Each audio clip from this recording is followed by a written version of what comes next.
misericordia, muévete, oh Dios, mi Padre, porque espero un milagro en esta noche. Para la gloria y honra de tu glorioso nombre, oh Dios, te doy gracias, mi Señor. Amén y amén. Gloria sea a Cristo Jesús. Bien. Primer libro de Samuel, capítulo número 23. Sí, recuerde que ya hemos estado andando en diversos cultos, sí, acerca de la enseñanza de este precioso capítulo. Recuerde que los protagonistas dentro de este capítulo, sí, son primeramente el rey Saúl como un enemigo, sí, de otro protagonista bíblico como lo es David. David en aquel entonces no había todavía sido constituido como rey, diríamos ya legal sobre la nación, sino que se encontraba prácticamente como un exiliado. Saúl, siendo el rey de Israel, sí, lo seguía a muerte. Un hijo de Saúl llamado Jonatán estaba siempre atento para, diríamos, sí, hacer de intermediario entre David y Saúl. Él amaba, dice la Escritura, como buen amigo, amaba a David. De hecho, compartían la misma fe y creían en el mismo Dios. Esto había, diríamos, entrelazado, sí, sus espíritus, sus almas, y uno al otro se apoyaban con frecuencia. Usted recordará por las enseñanzas anteriores que David, sí, había librado una gran batalla en la ciudad de Keila. La Escritura nos narra que ahí Dios sí lo utilizó para liberar a una parte del pueblo de Israel a fin de poderlo sacar del embrollo en que este pueblo se encontraba. Enemigos se habían levantado y habían atacado, dice, las eras o las cosechas de esta ciudad. Y David había ido en rescate, aun cuando a él no le competía hacer esta labor, igual sí él la realizó en este caso con sus seguidores, que a esa altura ya eran cerca de 600 hombres los que estaban junto a David. Más adelante, mis queridos hermanos, la Escritura luego de esa victoria sí nos narra que Dios puso en el corazón de David, sí, el deseo de salir de ese lugar, ya que, sí, había escuchado que Saúl lo estaba buscando para matarlo. La Escritura nos narra que él descendió a una región llamada Zif, sí, términos que obviamente para nosotros no son tan frecuentes, sí, dentro de la parte, sí, diríamos, norte de la nación de Jerusalén o la ciudad de Jerusalén. Zif era también considerado como un desierto. La Escritura, de hecho, narra acerca de este, diríamos, punto en sí mismo. Sí, nos va a narrar diversos acontecimientos de los cuales en esta noche vamos a meditar profundamente. La Escritura, pues, si me acompaña por favor al versículo número 14, solo para recordarlo nuevamente, nos dice, y David se quedó en el desierto, en lugares fuertes. Cuando habla de lugares fuertes, habla que se quedó en medio de las grietas de aquel desierto. Sí, en lugares fuertes nos dice ahí, y habitaba en un monte, en el desierto de Zif. Sí, si usted ha traído papel y pluma para apuntar, sí, ¿qué significa el término o el nombre de Zif? Significa florecido, sí, florecido o floreciente. Eso significa, ya traducido al español, dicho nombre. Ahora bien, en el versículo número 14 nos dice, y lo buscaba Saúl todos los días, pero Dios no lo entregó en sus manos. Mi amado hermano, podríamos entonces sí argumentar que en ese desierto David estaba sí escondido. Entendamos, mi querido hermano, que el desierto no es un lugar agradable. El desierto no es un lugar placentero.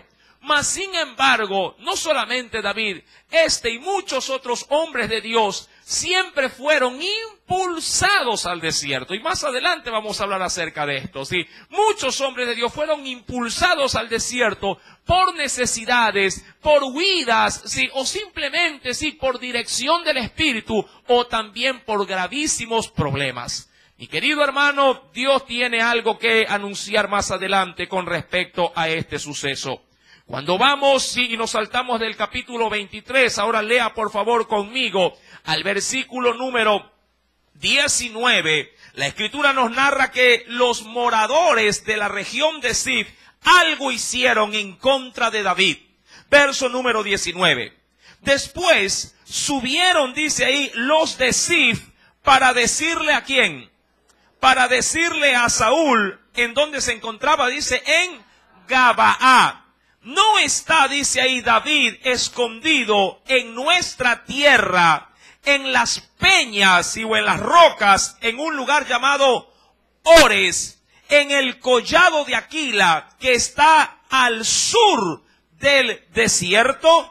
Versículo número 20. ¿Qué más dicen los moradores de Zif? Por tanto, le dicen, rey, desciende pronto ahora, conforme a tu deseo, y nosotros lo entregaremos en la mano del rey. Algo, mi amado hermano, sí, bastante difícil, diríamos, de entender. Es como los de aquella región, que al igual que también los de Keila, que era otra región, David, cuando llegaba a los lugares, sí, de los desiertos, no solamente llegaba a esconderse, sino que también llegaba a rendir y a dar protección a los moradores de esas regiones.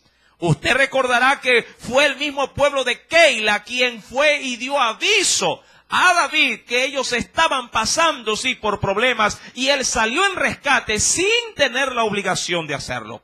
Los de Zif, mi querido hermano, de Zif, por alguna extraña razón, no tuvieron temor de Dios y más allá, sí, de querer, diríamos, hacerle un favor a David, quisieron más congraciarse con el rey. Aun cuando el rey, a esas alturas, nada de bueno hacía, sí, por su pueblo.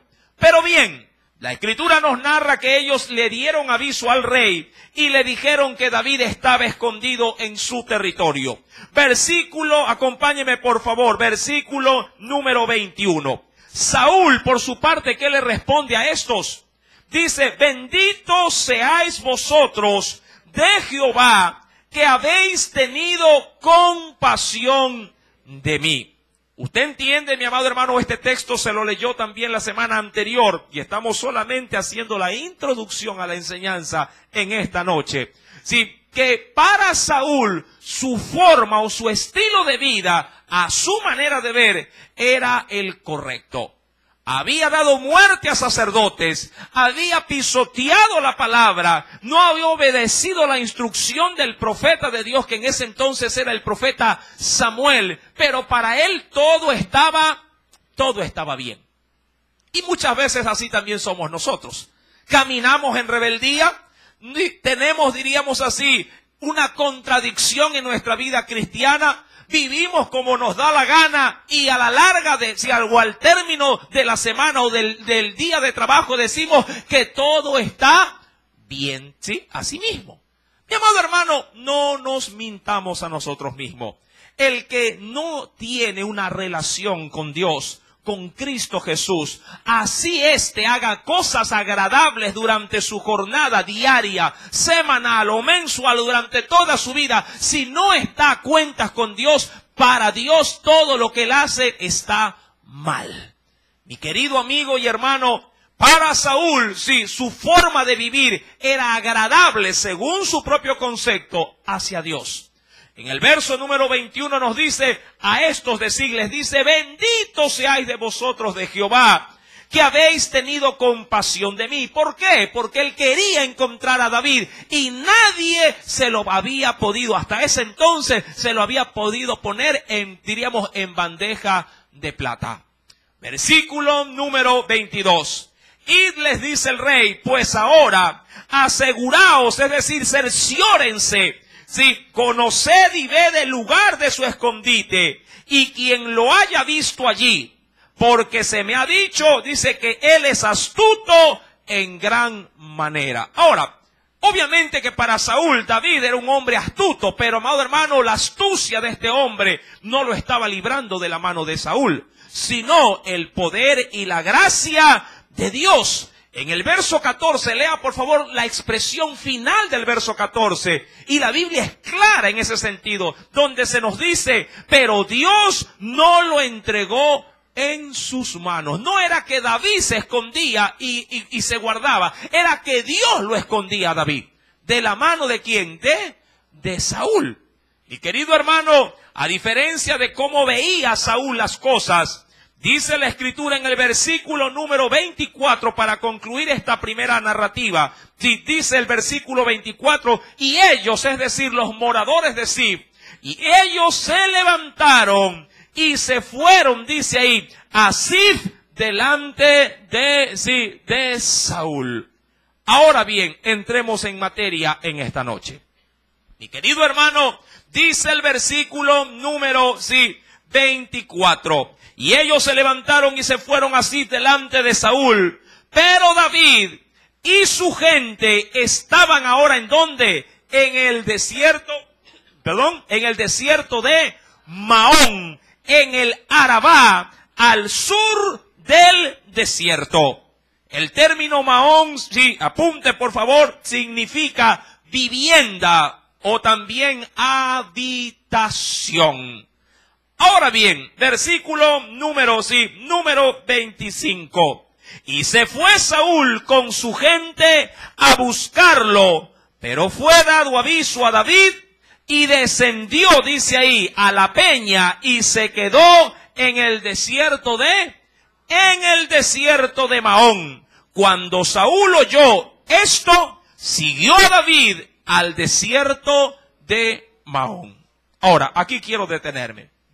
Mis queridos hermanos, si usted es juicioso en la lectura y ha podido estimar los puntos de referencia donde David se esconde o donde David es guiado para guardar su vida y los que con él venían, recordando que eran alrededor de ¿cuántas personas?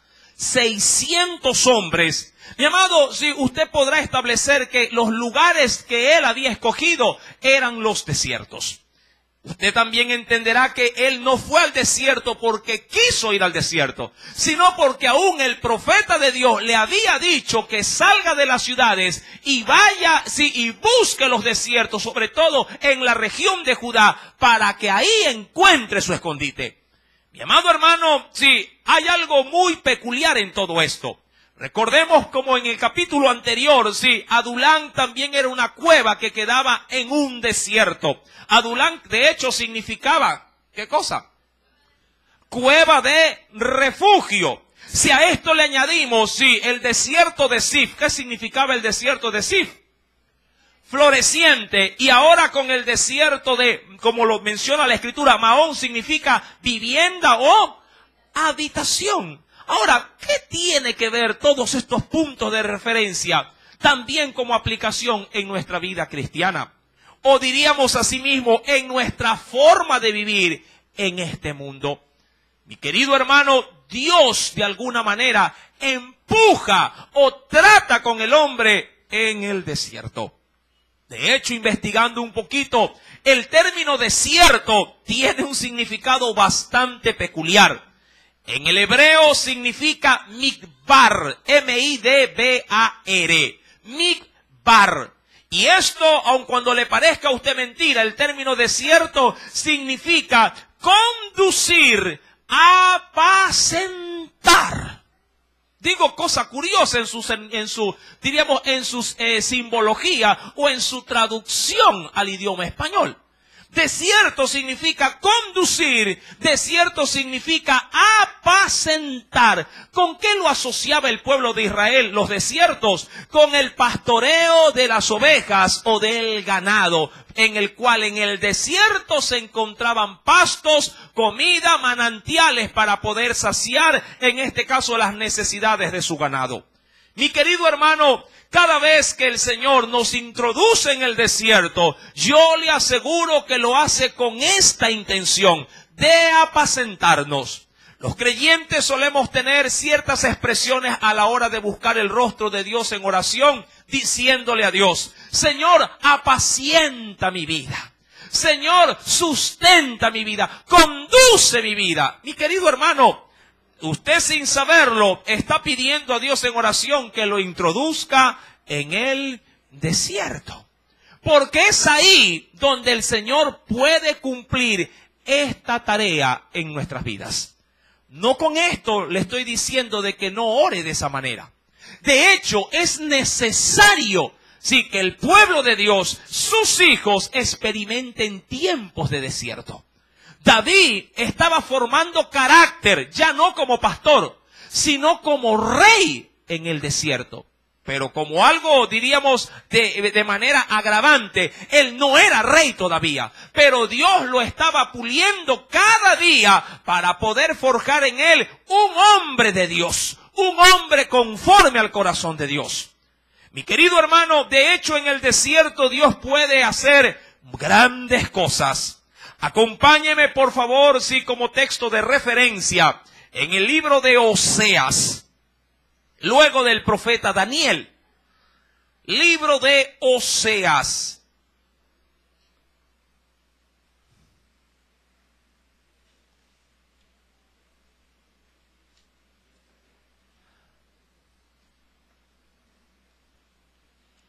¿Ya lo encontró? Libro de Oseas, en el capítulo número 2, versos número 14 y 15.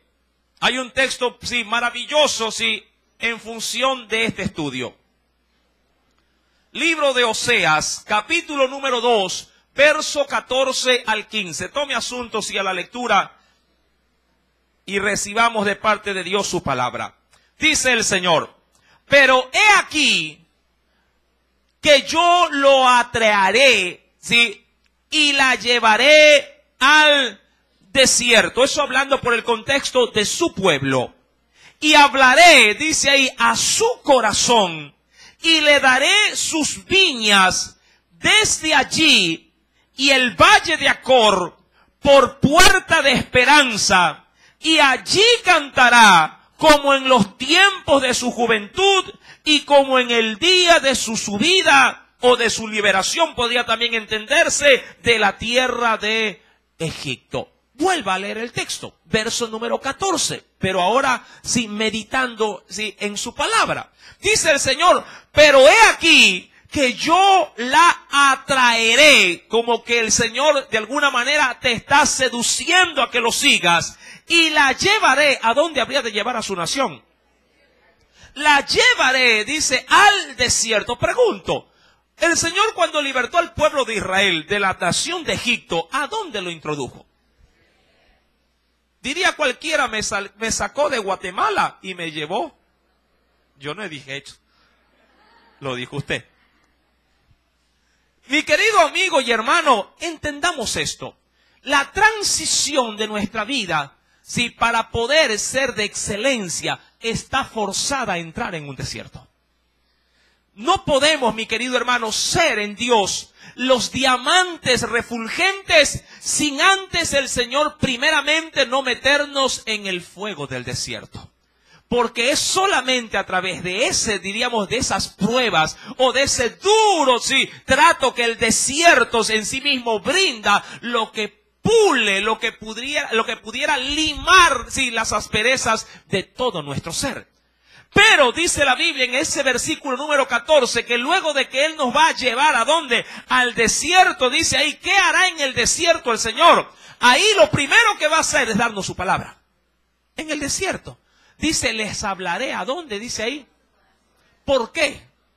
¿Por qué, mi amado hermano? Porque en el desierto las palabras de Dios son verdaderamente estimadas como cosa importante. Solo cuando en tu vida hay sequedad, porque el desierto podría también representar esto. En el desierto hay falta de ¿qué? Sobre todo, de agua. Hay falta de provisión.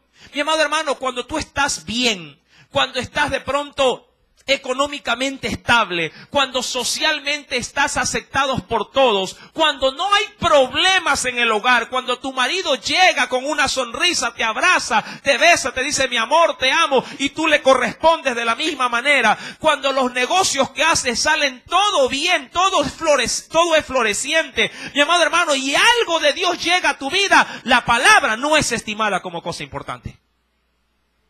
Cuando la palabra de Dios es realmente estimada, cuando tu vida está en un desierto. Cuando tu hogar pende de un hilo. Cuando tu salud está totalmente resquebrajada, cuando todo lo que haces no sirve y te sale mal, entonces tú dices, quiero algo en este desierto que me dé esperanza, que me dé una luz. En el desierto la palabra de Dios es realmente estimada por su pueblo. Si yo te diría a ti, con mi propia vida, si esta palabra me hubiese sido predicada hace 30 años atrás, yo no le hubiera parado, como dicen los muchachos, bola a la palabra. Yo no le hubiera dado la importancia a la palabra.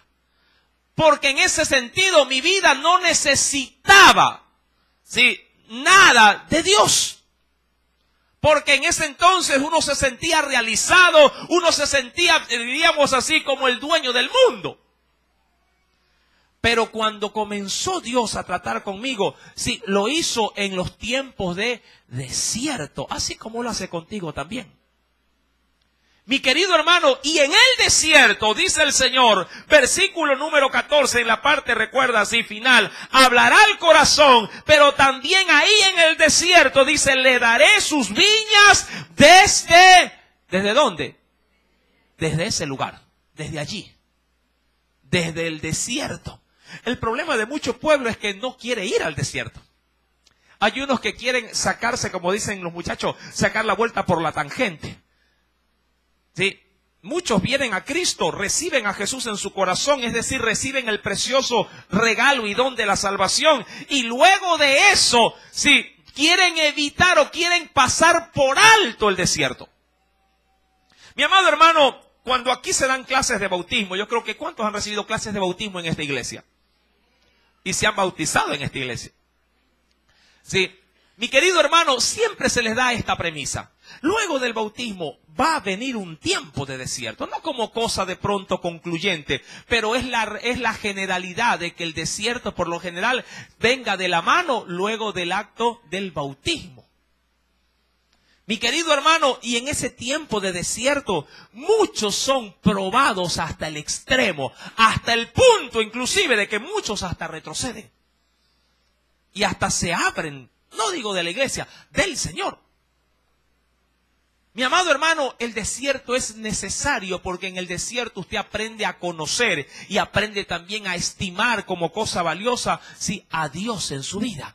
Dice el versículo número 15 que desde allí nos habrá de dar viñas, sí, y el valle de Acor por puerta de esperanza, y en el desierto pasará algo también, y allí cantará como en los tiempos de su juventud. Ahora, quisiera dejar el texto ahí y saltarme al Salmo capítulo 54. Este salmo tuvo una procedencia importantísima dentro del escenario bíblico. Porque este salmo es, mi amado hermano, usted recuerde que los salmos son prácticamente himnos o alabanzas cantadas a Dios, ¿verdad que sí? Todo el libro de los salmos es un libro de alabanza a Dios. Pero, ojo, no todas las alabanzas o no todos los cánticos que salen de los labios de las personas vienen en tiempos de bonanza. Muchos cánticos también nacen o se originan, sí, al tiempo del desierto. Cuando, sí, vamos al Salmo capítulo 54, lea por favor, antes de introducirse en el Salmo como tal, lea el prefacio de dicho Salmo.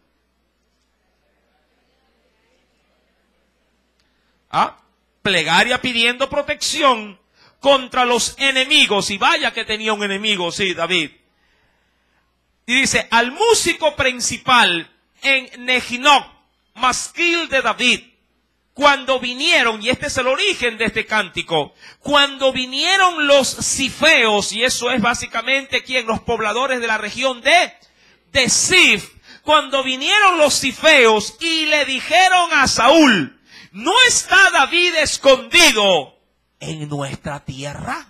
Mi amado hermano, cuando David se enteró de que los de Zif habían llevado esta noticia a los oídos de Saúl, mi amado hermano, en vez de David echarse a llorar, En vez de echarse a quejar contra Dios o imputarle a Dios algún despropósito diciéndole, Señor, ¿por qué? Si tú me has ungido como rey, estoy viviendo, sí, como un animal, dentro de las cavernas de la tierra, sin tener abundancia de pan, sin tener la abundancia de agua. ¿Tú crees que esto es realmente lo que tú quieres para mí? Mi amado hermano, David no hizo eso. En el desierto, previo a esta situación, Dios preparó el corazón de David. ¿De qué manera? Le mandó una visita muy peculiar a David. ¿Qué visita fue esa? Retrocedo un poquito. ¿A quién le mandó? Antes, sí, de que se entere de esta mala noticia. Le había mandado, a Jonatán, hijo del rey Saúl. ¿Para qué lo mandó? Lea, por favor, no pierda el salmo. No lo pierda. Y venga, retome por favor el capítulo 23, versículo número 16. Ahí está la razón por la cual David recibió esta visita. Entonces se levantó Jonatán, hijo de Saúl, y vino a David a Ores, que era un bosque, ¿sí? Y fortaleció su mano en Dios. ¿Qué recibió previamente David de parte de Jonatán? Fortaleza de Dios.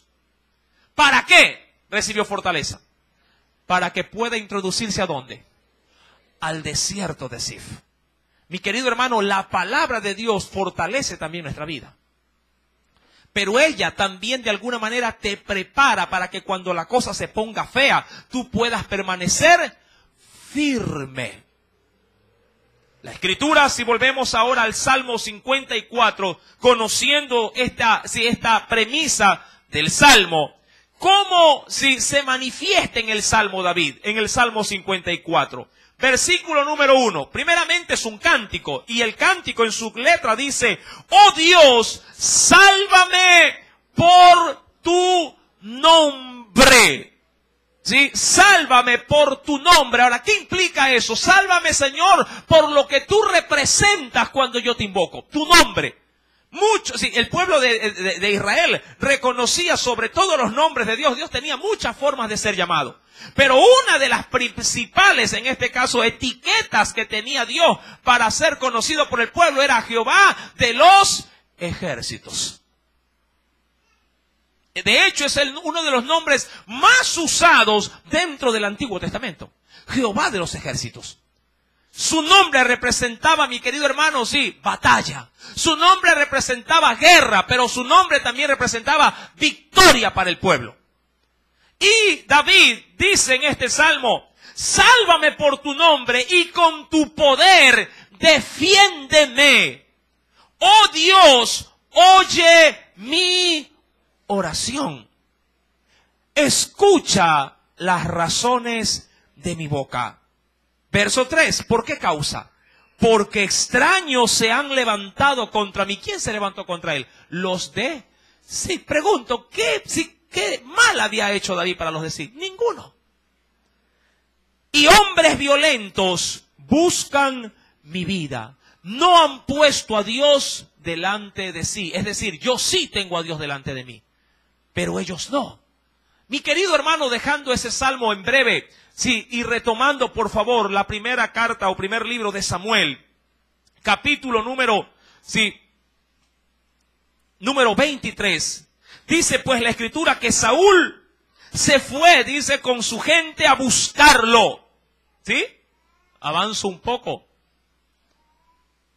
Se fue Saúl a buscarlos y luego de que fue dado aviso a David y descendió a la peña y se quedó en el desierto de Maón. Ahora, ¿qué significaba el nombre o el término Maón? Vivienda o habitación, pero seguía siendo un desierto. ¿Sí? Seguía siendo un lugar inhóspito. Ahí se quedó. Cuando Saúl oyó esto, siguió a David al desierto también de Maón. Ahora, aquí hay algo muy peculiar también. En el desierto pueden pasar dos cosas. La primera, y la que me interesa. En el desierto los hijos de Dios se pulen.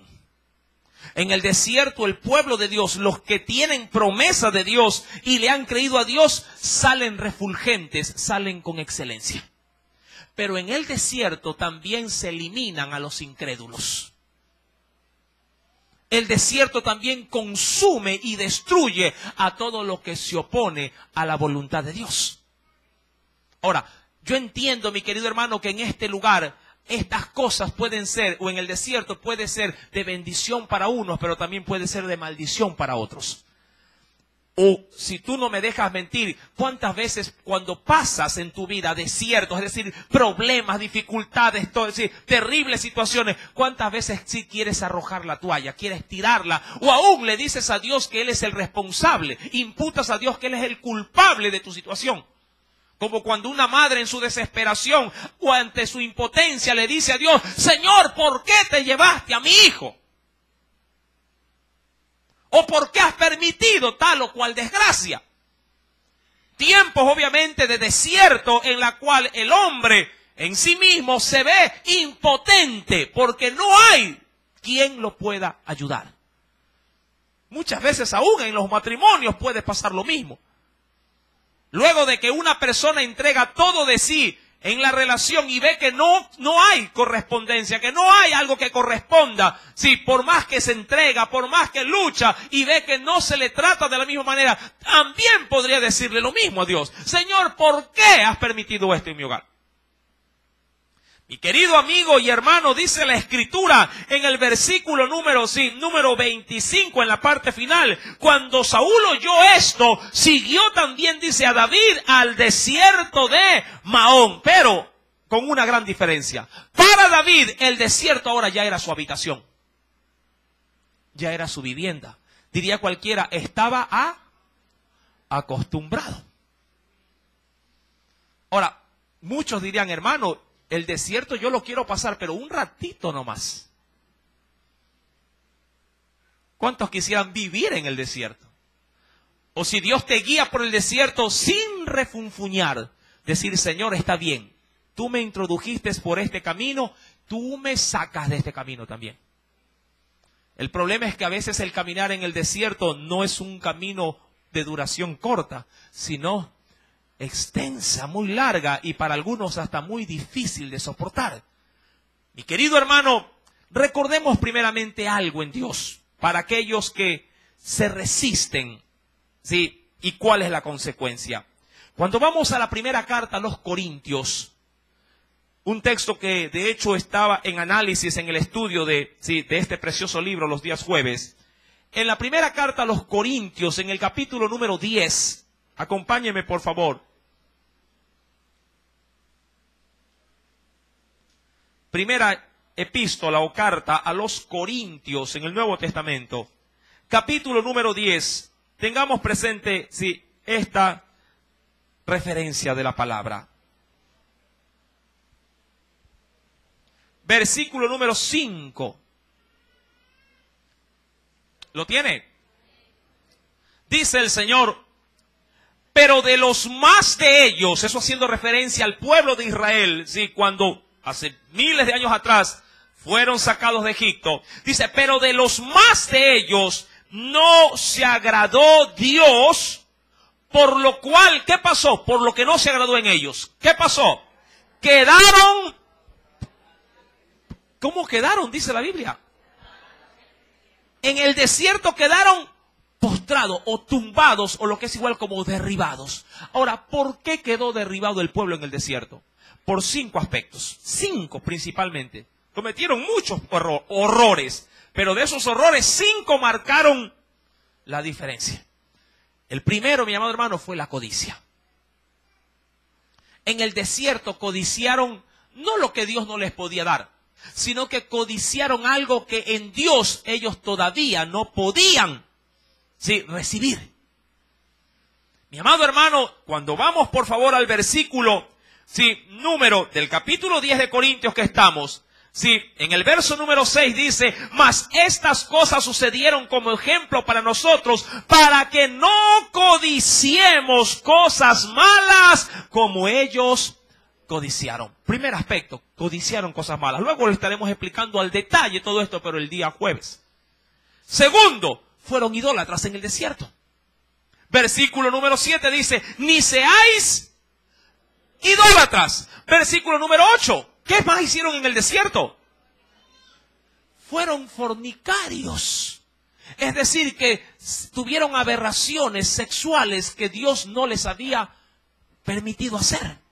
¿Qué más fueron en el desierto? Versículo número 9. Ni tentemos al Señor. Tentaron a Dios en el desierto. Ahora, esta labor de la tentación, ¿a quién le corresponde? ¿A quién? A Satanás. Satanás tienta. Pero, amado hermano, en el desierto puede provocar de manera indirecta, sí, para nuestro entendimiento, que hasta nos podríamos poner en el papel o en el rol del diablo para con Dios, tentándolo, provocándolo a ira, a enojo. Señor, soy tu hijo y no tengo que comer, tentando a Dios. Desde que soy evangélico, sí, todas las cosas en casa se han venido abajo. Mi mujer me quiere dejar porque ya no la quiero acompañar a la discoteca. Cosas como esta. Y dice aún más en el versículo número 10, y esta es la quinta pauta. No quiero adentrar mucho en esto porque lo vamos a explicar, vuelvo y repito, en el estudio propiamente de Corintios. Y también dice el verso 10 que ellos, ¿qué hicieron ahí en el desierto? Murmuraron, se quejaron, no supieron, sí, estar complacidos con lo que Dios les daba en el desierto. Eso sí, en el desierto había comida, no la que ellos querían, sino la que Dios le quería proveer. Y el pueblo a veces en ese estado se siente insatisfecho y murmura, de pronto no ante Dios, pero sí entre ellos mismos. Se quejan los unos a los otros. Mi querido hermano, esta situación la puede provocar el desierto. Para unos puede ser de gran bendición, pero para otros puede ser el acabose, puede ser su término final en la relación con Dios. Por contraparte, el desierto puede sacar cosas muy buenas. Mi amado hermano, acompáñeme por favor a la carta, sí, o al libro, perdón, de Joel, en el capítulo número 2. Libro de Joel, profeta Joel, capítulo número 2.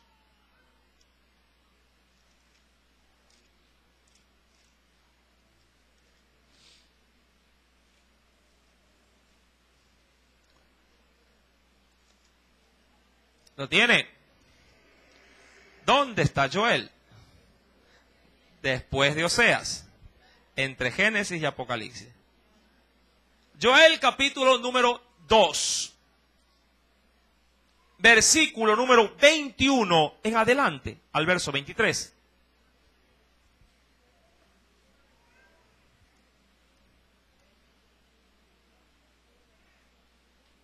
¿Lo tiene?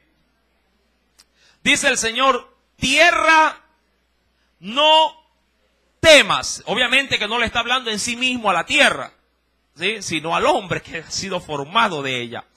Tierra, no temas, alégrate y gózate, porque Jehová hará grandes cosas.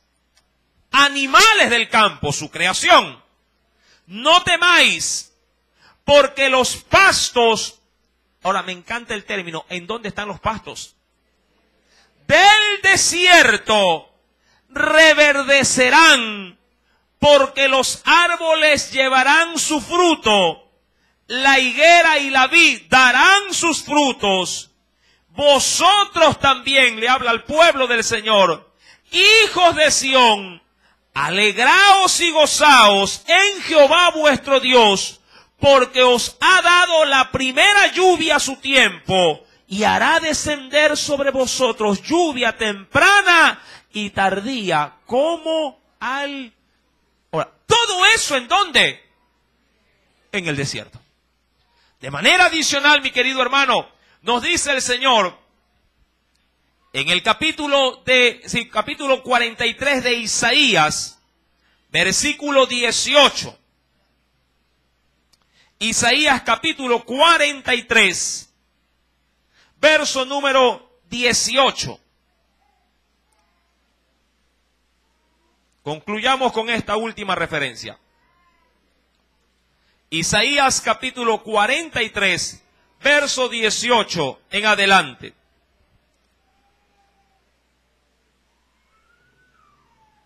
Un texto preciosísimo. Dice el Señor: no os acordéis de las cosas pasadas, ni traigáis a memoria las cosas antiguas. Eso hablando, mi amado hermano, ¿de qué? De nuestra, diríamos, de nuestra antigua vida o antes de nuestra relación con Cristo Jesús. Sí, Dios nos hace una advertencia y nos dice: no traigas el pasado al presente. Amén. ¿Por qué? Ya vamos a ver por qué. Dice aquí, he aquí, verso 19, yo hago cosa nueva, pronto saldrá a luz, ¿no la conoceréis? Otra vez, dice ahí el Señor, abriré camino, ¿en dónde? En el desierto y ríos en la soledad. Verso 20, las fieras del campo me honrarán, los chacales y los pollos del avestruz, porque daré aguas en el desierto, ríos en la soledad, para que beba mi pueblo, mi escogido. Retomemos por favor ahora sí Samuel, capítulo 23.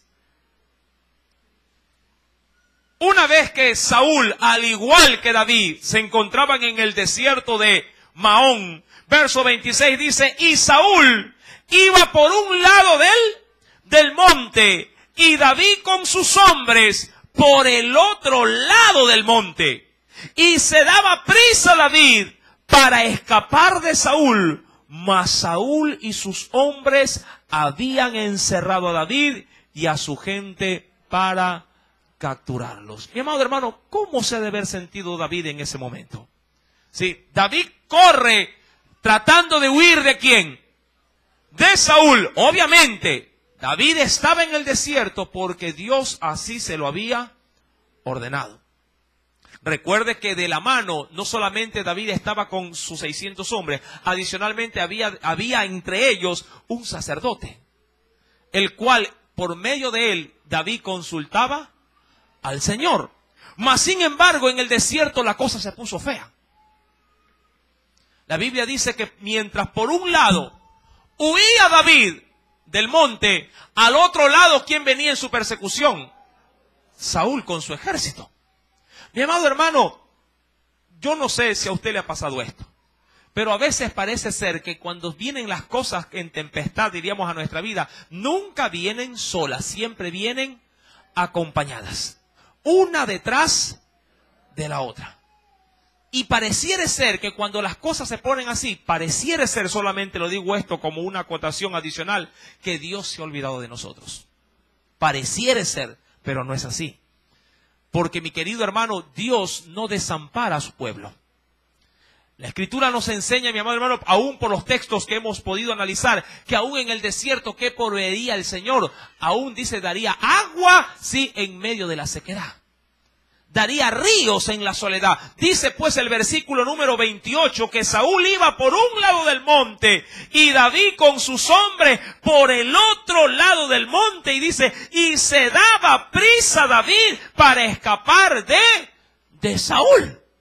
Mi amado hermano, David cogió a sus soldados y le dijo, corran, porque ya vienen. Y comenzó, mi querido hermano, sí.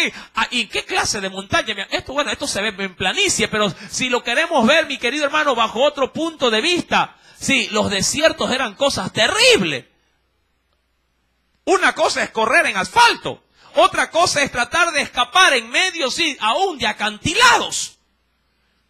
El pueblo que con David estaba, recuerda, no eran los mejores. Pregunto, ¿quién fue los seguidores de David? 3 prototipos de personas habían con él. Amargados de espíritu. ¿Quiénes más? Los endeudados. ¿Y quiénes más? Y los afligidos del alma. Lindos hombres que tenía David para poder apoyarse. Mi querido hermano, cuando a David le toca correr y huir de un lado de la montaña, lo hace en un terreno parecido al que estamos viendo. Mientras tanto, Saúl venía con un ejército para atraparlo. Usted no sé si se ha sentido a veces desesperado, que usted va caminando por la vereda y el ladrón va para atrás acelerando el paso junto a usted. ¿Se ha sentido como un frío le recorre la espalda? ¿Ah? Cuando se le para a alguien de sorpresa al lado de, si tiene carro, al lado del carro le dice, regáleme algo, y parece como que si ya le mete la mano y le va a robar. O cuando va sentado en el colectivo, sí, y se suben tres angelitos. Uno se pone adelante, otro en medio, otro atrás, y usted va en el centro. Y va orando, en ese de la sangre, que tú tienes poder la sangre.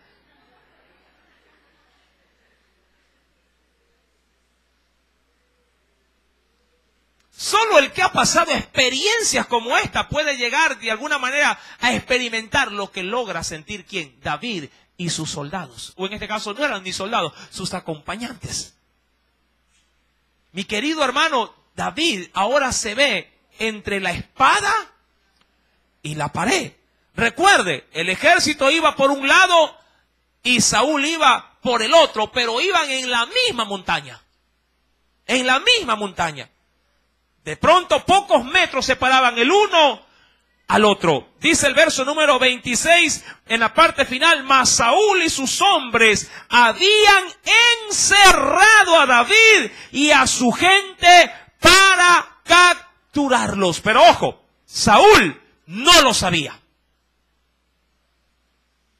Saúl no sabía que David estaba a pocos metros de él. Una cumbre simplemente había hecho la división. Como cuando usted alcanza a virar, diríamos así, la esquina y dice, ¡ay, ya no veo al ladrón! Pero el ladrón está a la vuelta de la esquina. Así, de esa manera. Mi amado, la aflicción sí debió haber atormentado en ese momento, y junto con los soldados de David, o los hombres de David, le han de haber estado diciendo, ¡corre! Que nos agarran. Mi amado, pero ahí, diríamos así, casi ya al término de esta situación, como cuando uno le puede decir a Dios, Señor, ya no aguanto más, estoy desesperado, auxilio ahora. ¿Cuántos saben que Dios nunca llega tarde? El problema es que a veces Dios llega pero como que, ¿verdad? Al segundo antes de que le digan ya, no, ahí llega. Y uno dice, Señor, ¿qué hago? ¿Qué hace el Señor? Veamos. Versículo número 27. Entonces, mire, en ese preciso momento, vino un mensajero de Saúl diciendo, ven luego, porque los filisteos han hecho una irrupción en el país. Mire, Saúl había movilizado a un ejército entero para ir a buscar a uno solo. A uno solo. ¿Sí? Como para poder entender hasta dónde este hombre estaba encaprichado con este hombre llamado David. Pero Dios, mientras Saúl salía en despropósito para destruir a David, Dios estaba moviendo a espaldas de Saúl a un ejército enemigo de Israel, que eran los filisteos, y estaba haciendo de las suyas en medio de la nación de Israel. Mi amado hermano, y de esa manera Dios, sí, interrumpe la persecución por parte de ¿quién? De Saúl para con David. ¿Para qué? Para salvar a este hombre. Mi amado hermano, dice pues la Escritura en el versículo número 28, volvió por tanto Saúl de perseguir a David y partió contra los filisteos. Vuelvo y repito, Saúl nunca se vio por enterado de que David estaba tan cerca para ser capturado. Como cuando llega el memo al trabajo, entonces dice, de pronto votan en orden alfabético, ¿sí? Y justo cuando ya te van a votar a ti, según tú, dan el nombre hasta tu compañero que tiene, diríamos, si tú eres el número 30, nombran al del 29 y lo votan, y justo cuando llegan a ti, dice, algo pasa, una llamada, espera un ratito, y ahí sigo, dice, y se van. Y usted se queda en sus obras. ¿Me votan o no me votan? ¿Me nombran o no me nombran? Los muchachos son así cuando dan las notas, por ejemplo. ¿Me quedo o no me quedo? Bueno, si usted estudió, tiene la seguridad de pasar de año, ¿verdad que sí? A mí me preocupan cuando a veces los chicos llegan a casa y le digo, ¿qué tal los exámenes? Bien.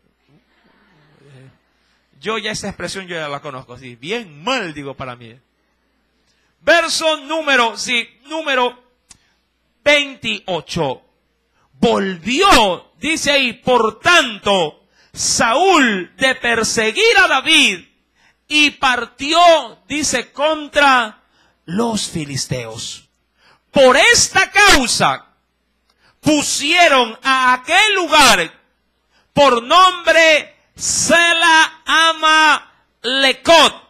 ¿Qué significa? Bueno, mucho al pie de las Biblias tiene el significado. Significa, esto es, peña de las divisiones o de las separaciones. Mi amado, mientras Saúl huía, respiraban profundamente, ¿sí? como con alivio. ¿Quién? Toda la gente que acompañaba a David. Dijo, ¡ay, de la que nos salvamos!, dijeron ellos. A usted a veces el Señor lo ha rescatado así, ya en lo último. Donde usted dice, Señor, ya no puedo. Señor, hasta aquí llegué, hasta aquí me dieron mi fuerza. Pero Dios igual se movió. Así llegó al final, pero llegó. ¿Verdad? A Jesús una vez lo mandaron a llamar. Y Jesús de adrede se quedó. Un hombre estaba enfermo, bien amigo de Jesús. Era, dicen muchos historiadores, que hasta pariente. Lázaro. Lázaro estaba enfermo de gravedad. Marta y María, que eran sus hermanas, si desesperadas y conociendo los milagros que se hacían a través de Jesús, sí, fueron a llamarlo. Y Jesús, una vez que se entera de la situación, les dice, sí, no se preocupen, ya voy por ahí. Y se tiró 3 días más todavía. Cosa que cuando llegó Jesús a visitar a Lázaro, ya estaba 3 días muerto, enterrado. Dice la Escritura que cuando fueron al sepulcro ya apestaba, porque estaba en descomposición. Jesús se quedó de adrede. Lo hizo con toda la intención. Y a veces Jesús puede llegar a nuestro auxilio, de adrede también puede llegar tarde. ¿Pero para qué lo hace? Para ver cómo nosotros reaccionamos.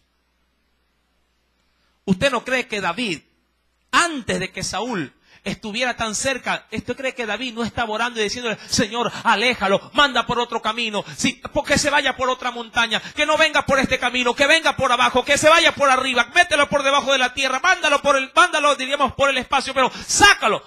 Y mientras más clamaba David, Saúl más cerca estaba de él. Póngale asunto a esto, mi querido hermano, porque así también nos puede llegar a pasar a nosotros. Que mientras más clamamos, mientras más rogamos a Dios, mientras más le buscamos, peor se pone la cosa. Y ahí es donde uno podría llegar a decir, Señor, ¿realmente eres real? ¿Realmente estás oyéndome? ¿O estoy pasando mi tiempo? Y ahí es donde el Señor dice, no temas, ten fe, porque para el que cree, todo le es posible. Amén. Debemos confiar en Dios.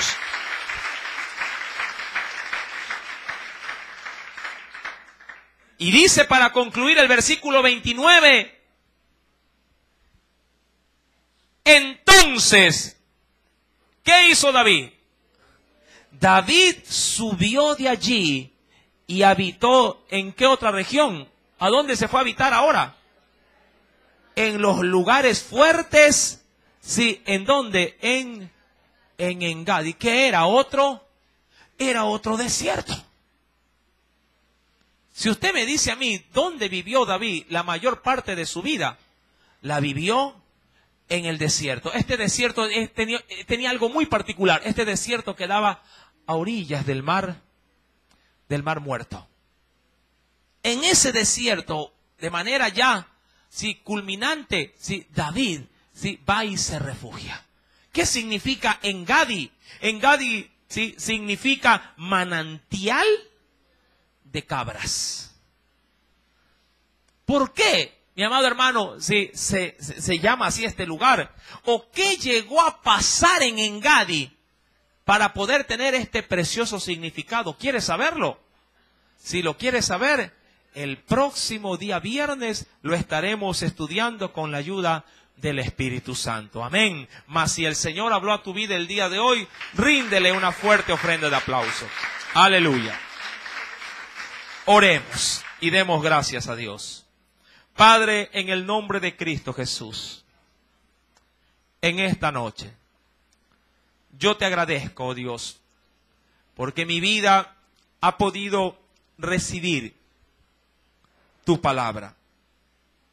Y es por ello que te suplico, oh Dios, que en el proceso de mi crecimiento espiritual me podría llegar a identificar con una vida de desierto, como la pasó David y los suyos. Es verdad que a veces, oh Dios, por más que clamo o por más que busco, pareciera ser que nada pasa. Pero hoy he sido apercibido al poder entender que, oh Dios, tú nunca llegas tarde ni me abandonas tampoco. Señor, pudiera llegar a decir que a veces me siento acorralado, perseguido, hasta el punto que ya no doy más. Pero, oh Dios, tú hoy me has dicho que confíe, que aún en el desierto hay agua para mí, que aún en la sequedad hay ríos para mí, que aún en medio, oh Dios, de donde se podría estar privado de todo, puede nacer, oh Dios, las cosas que tú en tu corazón anhelas para mí. Puede ser que mi hogar esté al borde del fracaso. Puede ser que aún en mi parte laboral nada pueda prosperar. Pueda ser, oh Dios amado, oh mi Dios, que aún sirviéndote dentro, Señor amado, de tu casa, de tu iglesia, aún las cosas, Señor, no salgan como yo me las esperaba. Pero, oh Dios, hoy me has dado un aliento. Hoy me has dado, Señor amado, una luz de esperanza. Así como para Saúl un mensajero trajo una mala noticia, para mí, oh Dios, tu Santo Espíritu ha traído una buena noticia en esta noche. Que en medio de mi desierto hay algo para mí. Señor, permíteme, conforme a tus misericordias, tener esa esperanza viva. Y esa esperanza es Cristo Jesús. Ella es la roca de la cual en el desierto brotará agua y podrá, oh Dios, saciar mis necesidades. Si me siento, oh Dios, cansado, tú me darás fuerza. Si me siento vacío, tú me vas a llenar. Si me siento, oh Dios, enfermo, tú me sanarás. Si me siento, oh Dios, desconsolado, tú, oh Dios amado, traerás consuelo por el poder de tu Espíritu. En tus manos pues me pongo, oh Dios, porque yo sé